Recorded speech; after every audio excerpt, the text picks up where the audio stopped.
नमस्कार दोस्तों, आज हम आपको बताने जा रहे हैं बिहार बोर्ड के वीवीआई अनुवाद जो परीक्षा में हर वर्ष पूछा जाता है। बहुत छोटा छोटा अनुवाद पूछा जाता है। तो आप लोग चलिए शुरुआत करते हैं। वीवीआई अनुवाद पार्ट 1, हम लोग पार्ट 2 पार्ट 3 भी देखेंगे। पहले पार्ट 1 को देख लेते हैं।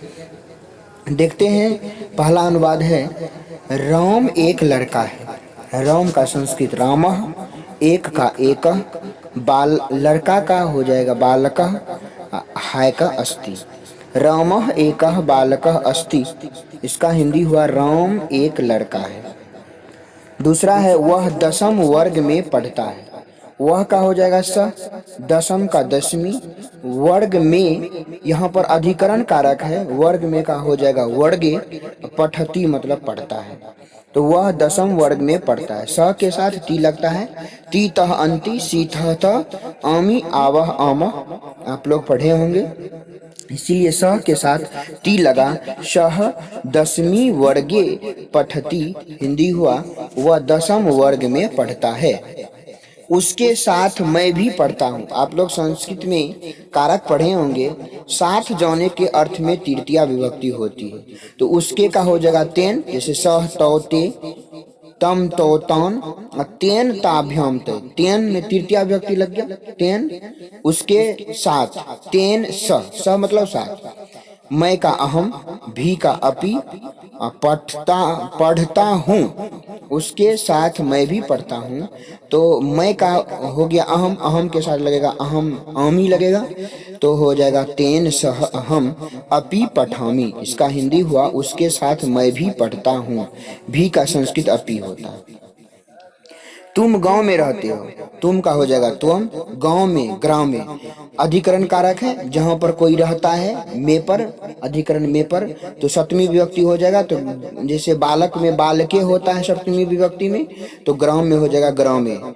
निवससी, निवससी इसलिए लगा कि तू ती तह अंति, सी थह त, तो तुम में लग जाएगा सी, तो तुम ग्राम में, निवससी तुम गांव में रहते हो।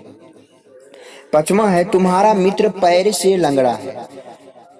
तुम्हारा मित्र पैर से लंगड़ा है। आप कारक जब पढ़ेंगे तृतीया व्यक्ति में देखेंगे, एनांग विकारः, एनांग विकारः में है कि यदि जिस अंग में विकार हो उसमें तृतीया विभक्ति लगती है। तो यहाँ पर पैर में विकार है क्योंकि वह पैर से लंगड़ा है, तो पैर में लग जाएगा तृतीया व्यक्ति। जिस जैसे पैर का संस्कृत होता है पाद, पाद में यदि तृतीया व्यक्ति लगेंगे तो हो जाएगा पादेन। इसी प्रकार से तुम्हारा मित्र पैर से लंगड़ा है। तुम्हारा का हो जाएगा तव, मित्र का मित्रम, पैर से मतलब पादेन, लंगड़ा का होता है खंजह, है का अस्ति। त्वम तव मित्रम पादेन खंजह अस्ति, इसका हिंदी हुआ तुम्हारा मित्र पैर से लंगड़ा है। छठा नंबर हम लोग चलते हैं।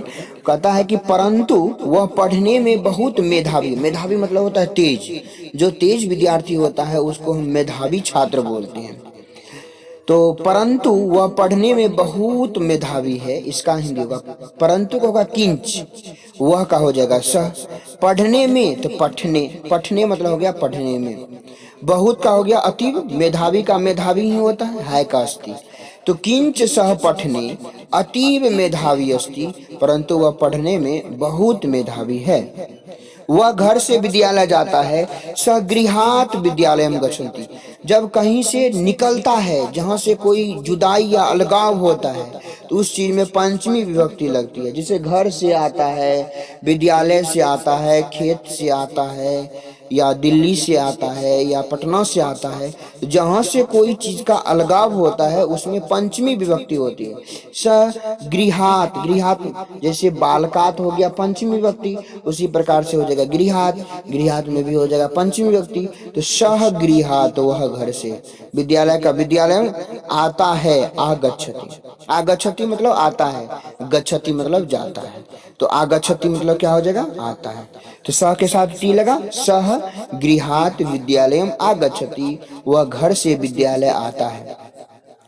उसका घर विद्यालय से दूर है, उसका हो जाएगा तस्य, घर का गृहम, विद्यालयात का हो जाएगा विद्यालय से, तो विद्यालयात। विद्यालय। जिस प्रकार 7 नंबर में आप देखें, घर से है तो गृहात, यहाँ पर विद्यालय से हो जाएगा तो विद्यालयात, मतलब विद्यालय से।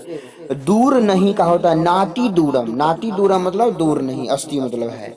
तो तस्य गृहम विद्यालयात नाति दूरम अस्ति, इसका हिंदी हो गया उसका घर विद्यालय से दूर नहीं है। अगला 9 नंबर का है, क्या तुम उसको जानते हो। क्या का हो जाएगा किम, किम मतलब क्या, कुत्र मतलब कहाँ, कस्मिन मतलब किसे। इसी प्रकार से क्या का हो जाएगा किम, किम मतलब क्या। त्वम मतलब तुम, उसको, तम मतलब उसको, जानासी मतलब जानते हो, क्या तुम उसको जानते हो। 10वां है, वे दोनों कल आए थे। कल 2 होता है, एक होता है स्व मतलब कल जो होता है आने वाला कल, एक होता है ह्यः मतलब कल जो होता है बीता हुआ कल। तो वे दोनों कल आए थे, इसका मतलब बीता हुआ कल की बात हो रही है। तो तौ मतलब वे दोनों होता है, सह मतलब वह, तौ मतलब वे दोनों, ते मतलब वे लोग, तो तौ मतलब होता है वे दोनों, तो तौ। ह्यः मतलब होता है बीता हुआ कल, तो कल दे दिए, कल का संस्कृत ह्यः। और आए थे आगच्छताम मतलब आए थे। तो आशा करता हूँ कि मैंने बिहार बोर्ड के जो वीवीआई क्वेश्चन जो अनुवाद में पूछता है वह पार्ट 1 बताया, तो आपको समझ में आया ही होगा। और हम आपसे रिक्वेस्ट करते हैं कि मेरे इस चैनल को, Sanskrit Hindi English social science channel को आप सब्सक्राइब कर दीजिए और बगल के जो बेल आइकन है उसे भी दबा दीजिए ताकि हमारे नए नए वीडियो आप लोगों के पास पहुंच जाए। और मैं उन छात्रों से आग्रह करना चाहता हूं जो 9वीं 10वीं और 11वीं और 12वीं का अध्ययन करना चाह रहे हैं, तो वह मेरा व्हाट्सएप नंबर है 6202778832। आप व्हाट्सएप पर मैसेज भेज सकते हैं। यदि कुछ समझ में नहीं आया हो तो इस व्हाट्सएप नंबर पर आप व्हाट्सएप कर सकते हैं। और किसी भी विषय का आपको सब्जेक्टिव हो या ऑब्जेक्टिव हो का नोट्स लेना चाहते हो, पीडीएफ पाना चाहते हैं, तो 6202778832 पर हमें व्हाट्सएप कीजिए, हम आपको व्हाट्सएप भेज देंगे। चाहे वो क्लास 9 का, 10 का और 12वीं का छात्र होना चाहिए, बिहार बोर्ड का होना चाहिए, और किसी भी विषय का हम आपको ऑब्जेक्टिव और सब्जेक्टिव भेज देंगे। ऐसा करता हूं कि मैं आपको समझा पाया। इसका अगला पार्ट 2 वीडियो हम बहुत ही जल्द बनाने वाले हैं, इसलिए आपसे रिक्वेस्ट है कि आप मेरे चैनल को सब्सक्राइब कर लीजिए और बेल आइकन को भी दबा दीजिए। और बिहार बोर्ड के वीवीआई अनुवाद पार्ट 1 हमने बताया और अब पार्ट 2 अगला वीडियो में बतलाएंगे। धन्यवाद।